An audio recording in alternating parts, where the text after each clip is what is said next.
A video about how to stay safe during civil unrest while you're on foot, and I promised to put out a video about doing the same thing if you're in your car, so here it is.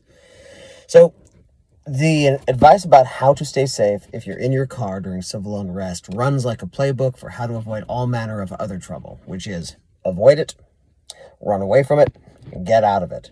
So your first line of defense, especially if we have kids, is to simply avoid having your car in an area that's having civil unrest. Watch the news, keep an eye out, be an aware driver.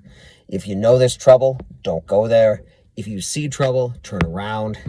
If it's a closer range where you see the demonstration coming and your car's inbound, this is your time to run that red light, go the wrong way down a one-way street, to go up onto the curb, to do an illegal U-turn.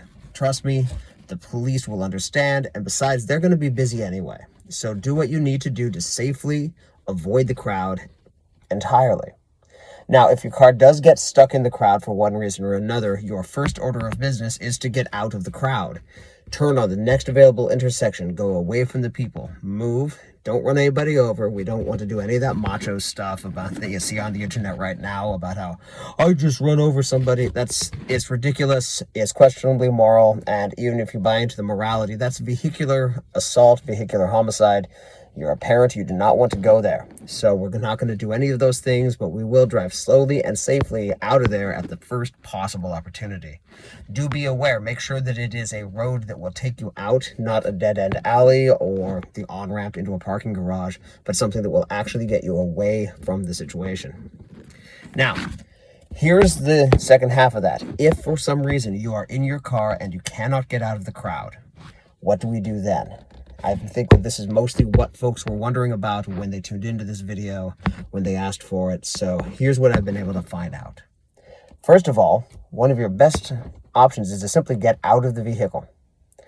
Step out, blend into the crowd, follow all those instructions that I gave you in the video about how to survive on foot.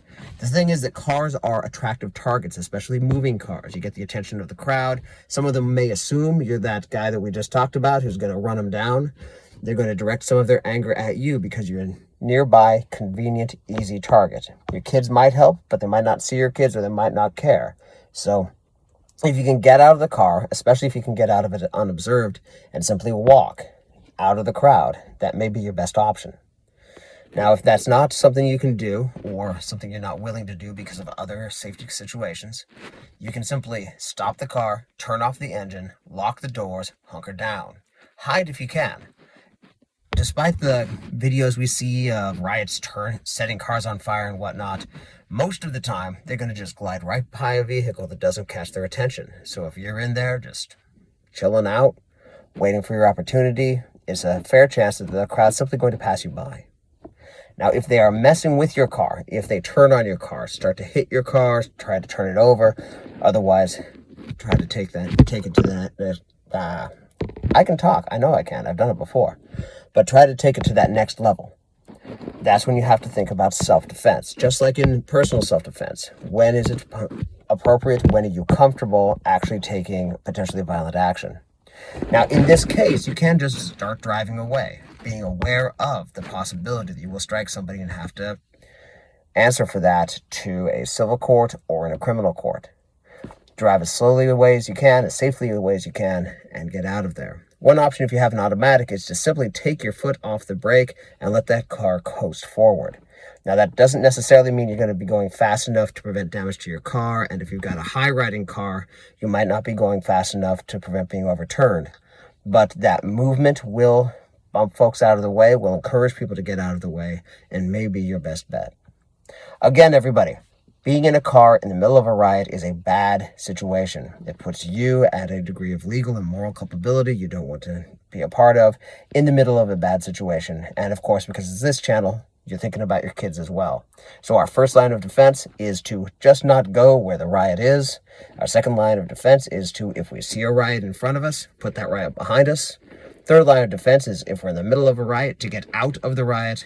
And then finally, to find some ways to avoid notice and escape, either on foot or simply by hunkering down in our car and waiting for it to pass. Thank you, everybody, for watching today. This was a great topic. I appreciate those of you who asked for it, and we'll talk to you all soon. Thanks again. Bye-bye.